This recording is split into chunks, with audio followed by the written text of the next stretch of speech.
सोलापूर जिल्हा परिषद निवडणुकीत भाजपकडून स्वबळावर लढण्याची तयारी सुरू आहे। भाजप कार्यालयात गेल्या 2 दिवसांपासून इच्छुक उमेदवारांच्या मुलाखती आहेत। दक्षिण सोलापूर, उत्तर सोलापूर आणि मोहोळ मतदारसंघातील जिल्हा परिषद आणि पंचायत समिती सदस्य उमेदवारांच्या मुलाखती आहेत। काँग्रेसमधून भाजपमध्ये गेलेले माजी आमदार दिलीप माने यांच्या उपस्थितीत या मुलाखतींना सुरुवात झालेली आहे।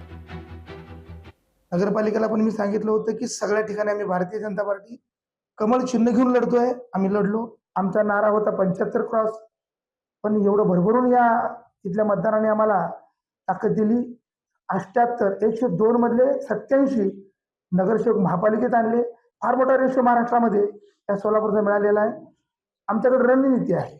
आमचा भारतीय जनता पार्टीचा कार्यकर्ता कायम 24 तास निवडणुकीला तयार असतो। त्याचंच उदाहरण कालच्या महापालिकेतलं आहे, नगरपालिकेतलं आहे आणि तुम्हाला जिल्हा परिषद पंचायत समितीत तेच रणनीती दिसून येईल।